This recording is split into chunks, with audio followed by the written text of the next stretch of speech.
So you can follow along with me and start out by starting Epoch.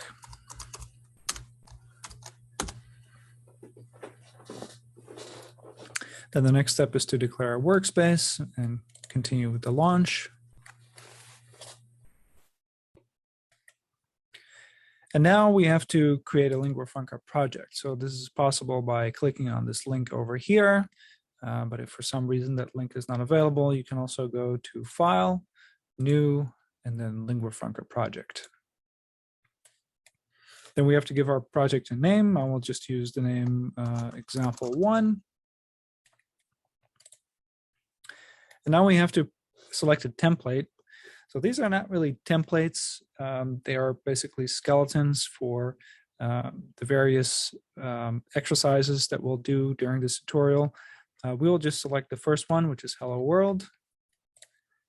And then we can configure it by selecting a target. So we have here C, C++, Python, and TypeScript. And depending on the target that you select here, you will get a different template that has different code in it. We will now use the C target, and I'll elaborate on the target in a moment. So let's just go ahead and finish and have a look at what we got. So here is our example project. It has a bin directory, it has an src directory, and it has an src gen directory. Now, let's first have a look at our Lingua Franca code. So it begins here with a target statement saying that the target of this LF file is C. What this means is that for all of the reactions that are specified in this file, their bodies are plain C code. It might reference particular functions that are made available through the runtime API, but this is just plain C code. It also means that when you compile this file, the result is generated C code, and then our compiler also invokes a C compiler in order to produce a binary. So we can quickly have a look at the produced C code. Here's our hello world.c, and we can see here a whole lot of boilerplate. And at the top, we can still recognize here are original lines on line 20 and 21. These correspond to line 8 and 9 in our hello world.lf. So the rest of this code is not really all that readable, which is mostly because C doesn't offer support for object orientation. So we have to basically do that ourselves in our code generator. If you look at other targets, like C++ or TypeScript, the produced code is actually a lot more readable. But let's get back to our source code and see what's going on there. So here's our main reactor, which is our basic point of entry, the start of our execution. It defines one reaction triggered by startup, which is a distinguished trigger that is only present at the very first logical time instant of the execution. And once this executes, or rather when this reaction gets triggered, this is the code, this is the C code that gets executed. So we can actually trigger the compilation just by saving this, and we can have a look here in the console, and we'll see some output about the compilation having succeeded. So we can go ahead and navigate to our workspace. We'll see there our example project, and then we should be able to execute our binary. And yes, it worked. So here we first see some extra information displaying when the execution started and when it ended, how long it took, and here is our hello world line. So let's try to add some things here and make this a little bit more interesting. So one thing we could do is to not trigger this reaction once, but to trigger it periodically. So for that, we have a construct called a timer that we can declare as a part of the reactor class. And we can give it a name, and we can specify an offset and a period. So I'll just take offset 0, and let's say period 1 second. Offset 0 means that this trigger will, for the first time, be present logically simultaneously with startup. If I were to make this 1 nanosecond, for instance,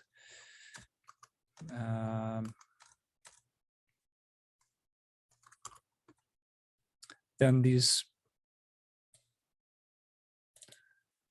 the first time it would be triggered would be by startup, and then the second time it would be triggered would be 1 nanosecond later, and then the third time it would be triggered would be 1 second after that. You can also see that while I'm allowed to use 0 without any units, if I remove the units with a non-zero value, the compiler complains and says you need to add units. So in Lingua Franca, anytime we have a time value that is a property of the program, it has to have units. Okay, so now we have our timer, but we haven't hooked it up to our reaction yet. So how do we do that? What we do is we declare it as a trigger for the reaction. So we add it here. We can add it next to startup, or we could replace startup altogether, because that would amount to exactly the same thing. Both triggers would be present at time 0. Okay, so now we should see periodic behavior. Let's see. Yes, we get hello world every second. And now I could end the execution of this program just by hitting Control-C, but we could also do it differently. So this target statement that we talked about, we can also augment with what are called target properties. And these target properties can relate to the compilation process, or they might specify something about the execution. In our case, we want to specify a timeout after, say, 3 seconds. And what this means is that the runtime, soon as it reaches 3 seconds in logical time, it will end the execution. And we can test that as well. Yes, that worked. Okay, so the next thing that we can do is we can make the print statement slightly more interesting. So what we could do, for instance, is print the count the number of invocations and print them. So we could print something like this. But then how do we do that? Because we need a notion of state. So we can actually add a state variable to the reactor, which we do like this, and we can give it a name, count. We also have to specify type, and we have to initialize it. And the type here really is a straightforward C type. Lingua Franca doesn't define any types. It treats time values specially, but when it comes to it has a time type, but that's about the only type that it defines. More complicated target types could also be used. Oftentimes you would have to delimit it with the same funny brackets that we use to delineate the target code in reaction bodies. So you could do this. It just looks a little funny, but if you have something like this, unsigned int, then because there's a space in the middle, you would have to use that. So let's just keep this int.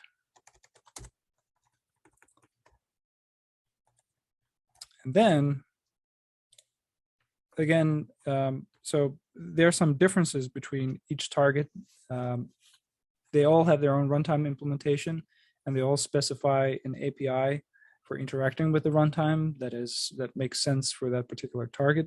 So in C, what we do is we bring into scope a pointer to what's called a self struct, and from that self struct we can retrieve the state. So we can refer here to this state variable count that we defined here, because the code generator will bring it into scope. So we can execute this as well, and now we'll print 0. Of course, we can now make it an actual counter by incrementing our state variable. And here we see that that works too. Okay, so now we have an example that uses a single reactor, and it has a reaction, it has some state and a timer.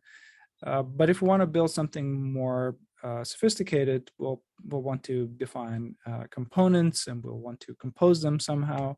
And so the first step that we'll do is to factor out the functionality into 2 separate classes.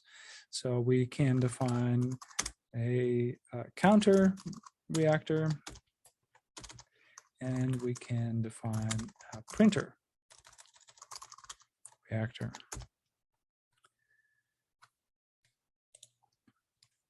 So what we can do is pretty much take everything that we have collected here in our main reactor and just move it to our counter. The part that we don't need is the printing, so we can remove that. But aside from that, we can keep everything. And when it comes to the printer, we don't really need the timer, we don't need the state, we don't need this increment here. We do need the print statement, so I'll keep that. And now we get a complaint from our compiler saying, okay, you have a reaction here that is referencing a timer, but you don't have that timer. Okay, so let's remove it. But then the compiler is not happy either, because it says this reaction has no trigger. So this is the reactor equivalent of unreachable code. If it doesn't have a trigger, it can't be triggered. There's no point in having it there. Okay, so we have to come up with a trigger. So because we want the printer to react from something coming from another component, we need to not use a timer, but we need to use a port. Specifically, we can create here an input port called in. We'll again have to give it a type. We don't give it an initial value, but we can now use in here as a trigger, and now our compiler is happy. You might notice that I'm still referencing here this count state, which I had already removed. Now, this does not surface yet in our analysis, because I have a main reactor here that doesn't instantiate any of these. So, you know, the generated code doesn't have any instances in it. So the C compiler doesn't yet know about this. So let's create instances and then see what happens. So we can create an instance of our counter just like this. Very familiar syntax. And here we have our printer.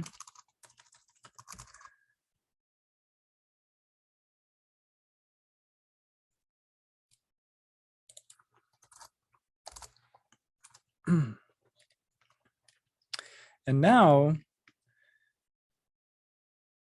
our C compiler actually says, look, you're referring here to a variable that doesn't exist.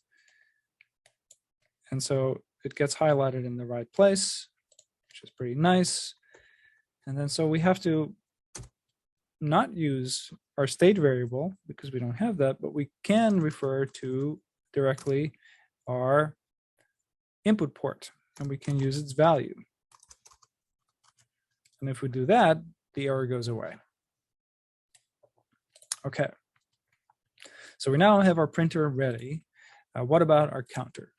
So our counter counts, but it's not hooked up yet to our printer, and it also doesn't really communicate the values that it produces.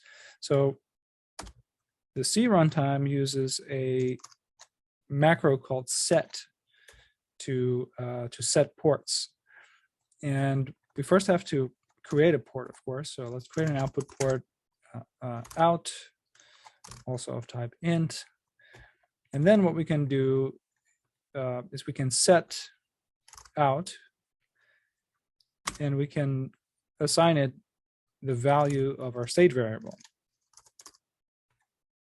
And we have to end with a semicolon because within these funny brackets, we are writing verbatim C code. If I were to leave out the semicolon, then I get a problem with my C code. But now there's still another problem. Now the C compiler complains for a different reason. It says you're using out, but out is not in scope. Why is it not in scope? Well, we haven't declared it as part of the causality interface of this reaction. It is critical for the runtime to understand the data dependencies between reactions, because if at any point this print reaction is triggered, and if we were to hook these components up to each other, then surely this reaction should have precedence over the other one. But it can only know that if there is an indication that this reaction at any time would produce an output value. So we have to declare that. And if we do that, the error goes away. So now we're almost ready. The last part that we have to do is connect these two reactors. So we can do that. We actually have auto completion, so you can just hit Control space, and it will find the output port. We can hook it up to our P input port, and now we've connected the two components. And now we should have something that is equivalent to what we had earlier. Yes, it still works. Now, finally, something that you can do with reactor classes is you can also introduce parameters. So let's try that. So we can, instead of adding 1 to our state variable every time that the reaction gets invoked, we could add a parameterized value. So let's call it stride, and it also has a type, and it has to have an initial value. In fact, parameters are read-only, or we can't really enforce that in C, but so a parameter here, it has a default value, and we can now, instead of saying count plus plus, we do self count plus equals self stride. So we can run the program again, and it still does the same thing because we defined our default value of 1. But now we can override that at our instantiation side. So we can now say stride equals 10 when we instantiate our counter, and that will change the behavior of the instance. Okay, so to summarize, what we talked about are the main reactor. We've talked about the target and the target properties. We have built reactor classes. We talked about inputs and triggers. We've talked about state variables and timers. We've talked about the causality interfaces of reactions and how our framework is constructed so that the interface information provides a conservative approximation of the actual dependencies. And we showed how to instantiate reactors and how to connect them. So this concludes the first part of our tutorial.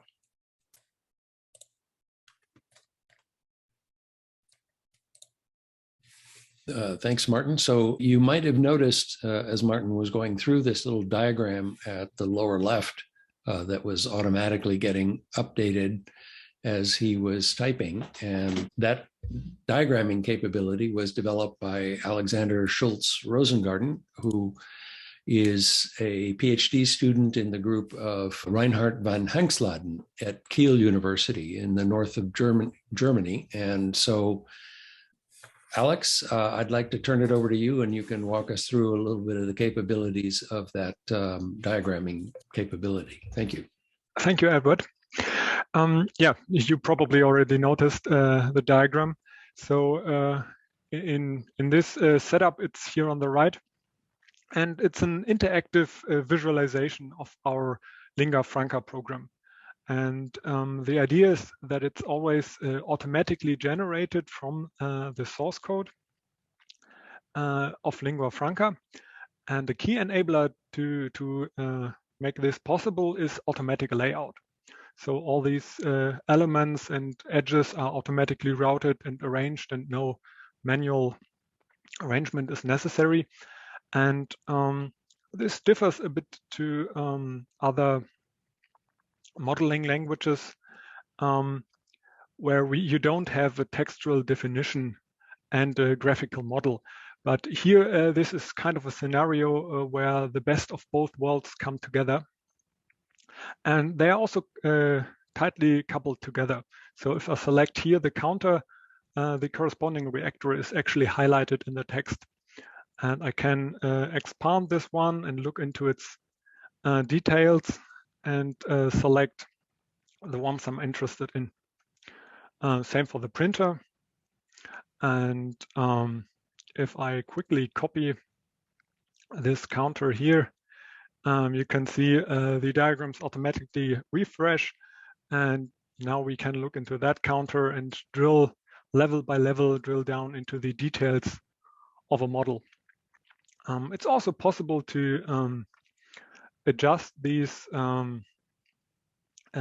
details that you can see. For example, here on the right, there is a sidebar which provides several options. I can activate the instance names here for the reactors, and I can also show the parameters that are available in each instance, and they're actually reflecting instance-based values. So in the general form, the reactor has a value of 1 for this stride, and this one has 10, and this one has 5. So the diagram always represents the actual values for these. These visualizations are not only helpful for understanding the program, but also detecting problems.